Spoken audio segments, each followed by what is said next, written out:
thought it was going to be a stinker. I'm going to be real with you. I thought it was going to be dry. I got a fight that I've seen probably 10 times now. That's what it feels like. I mean, the Bears have a better chance going to the Super Bowl. Rose like a truck at 125 pounds.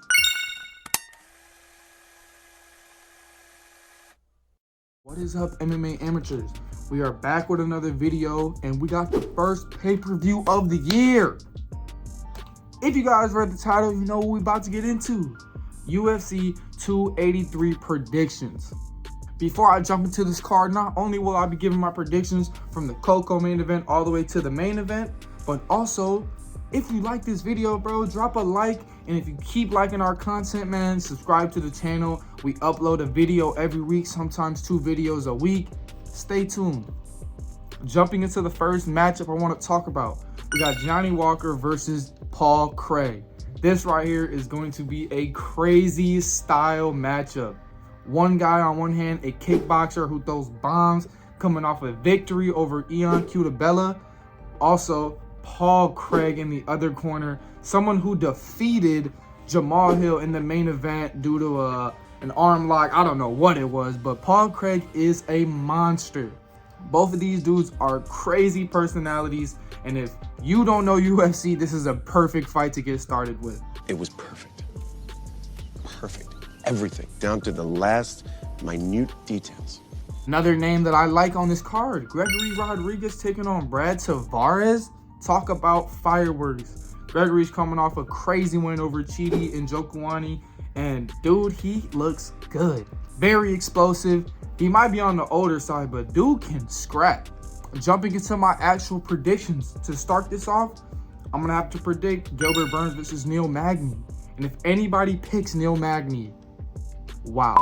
Guy like Gilbert taking Khamzat Chimaev 3 rounds in a fight that Khamzat literally could have lost. Go back and watch that fight. We're talking a fight of the year contender right there. And it just shows that Gilbert is on a different level when it comes to welterweights. He's just built different. For them to throw a guy like Neil Magny into the mix with him, I think it's a bit of a waste of time because Gilbert is so clear cut to win this fight.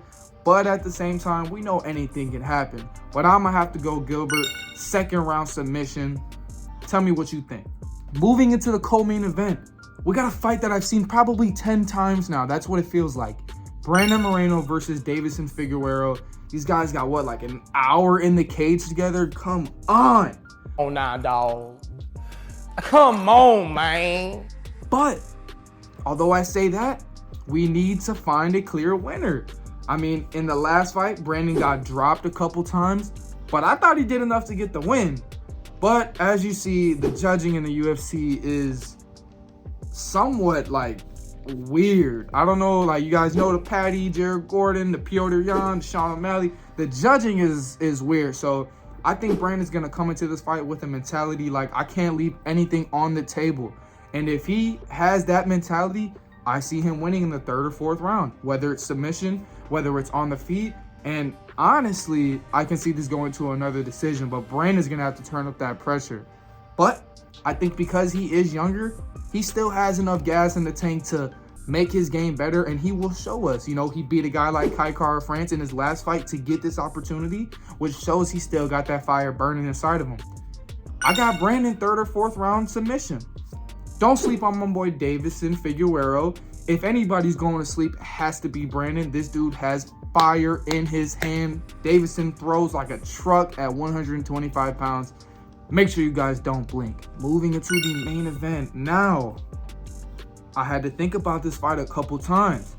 On one end, you have a decorated veteran, Glover Teixeira, coming off a war with Yuri Prochazka. Granted, he lost, but you've seen how good he really was.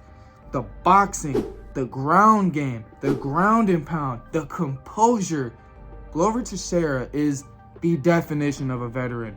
And going against a guy like Jamal Hill, somebody who is on a very nice, impressive win streak, beating guys like Thiago Santos, sleeping guys like Johnny Walker, there's a chance. But man, I honestly think Glover at 42, what is he going to be, 43 soon? I still think he gets it done. Now, don't jump on the bandwagon and act like Jamal can't win this fight, because Jamal has shown he has the heart of a lion. This dude is, what, 30 years old? And he looks so good for his age. But I think the problem is that jiu-jitsu, you know, as I said before, Jamal Hill has been submitted before. That is actually his only loss against Paul Craig. And I would say that Glover Teixeira probably has a better submission game than Paul Craig. You know, Paul Craig does attempt them more, but Glover, when he gets on the ground, looks like a technician. He looks great down there. And I don't really know how good Jamal Hill is on the ground. You know, obviously he's been submitted in his last fight against Thiago, so it wasn't really like they were trying to submit each other. He was able to get back up on his feet, but Thiago is nothing like Glover Teixeira. And for that, I'm going to have to go either a 5th round decision for Glover or a 3rd round submission. Like the Brandon Moreno fight and the Davison Figueiredo, if Jamal Hill is able to keep him on his feet, I honestly think Jamal Hill can sleep Teixeira. It's hard being 42, taking punches from a guy 12 years younger than you, especially from a guy with the heart of a lion. But like I said before, because this is MMA, I'm gonna have to go Glover Teixeira, 3rd round submission. Don't go nowhere yet, because my boy Angel finna come in here in the cut and give his predictions.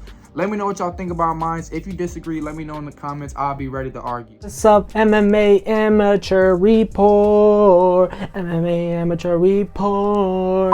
How you guys doing? It is your boy Angel the Kid. Look, man, I'm gonna keep it 100% honest with you guys. Pay-per-view that was coming up, thought it was gonna be a stinker. Trash. Real with you, I thought it was gonna be dry. I really thought it was gonna be dry. But the more I investigate, the more I look into this card, this pay-per-view that we have, our first pay-per-view of the year. I mean, if you guys are excited like I am, hit that like button. And if you're really excited, subscribe and hit that bell. Anyways, the more I investigate, the more I found out that there are some heaters on this card. As you just heard from Frank about these crazy fights that we have on here. We got Paul Craig versus Johnny Walker. That is a banger. We got Lauren Murphy versus Jessica Andrade. That fight is going to be a fire fight. I really thought that this pay-per-view was going to be trash.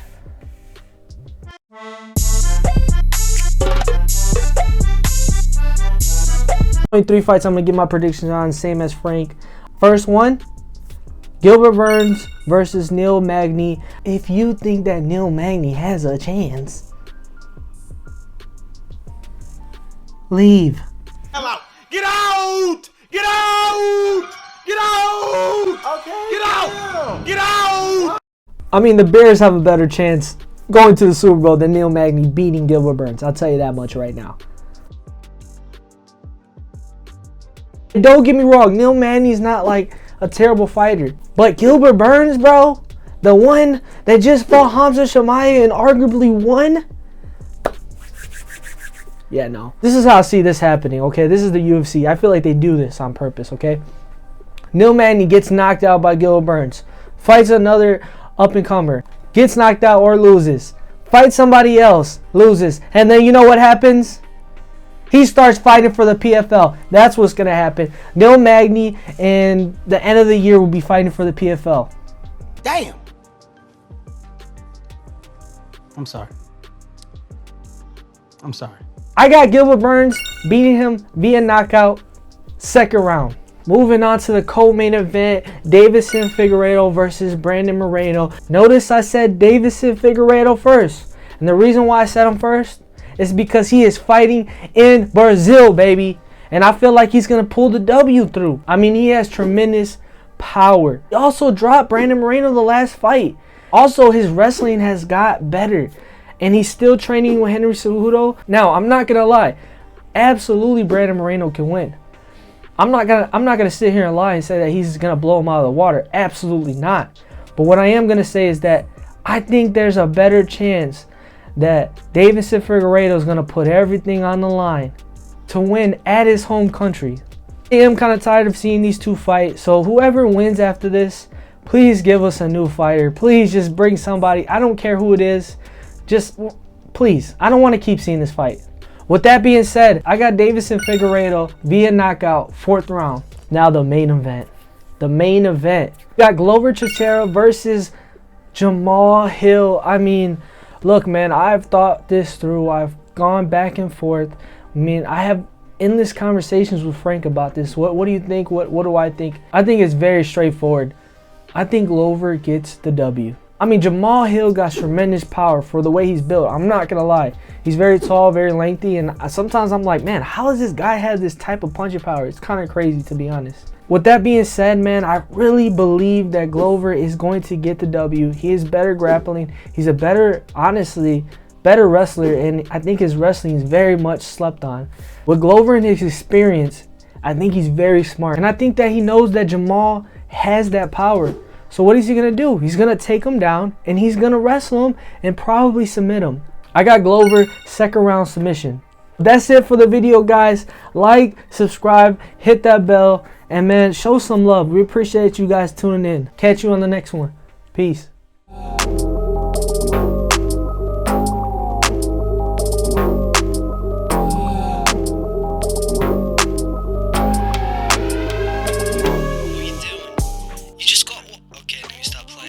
What's up? It's the kid. You just got done watching an LS production.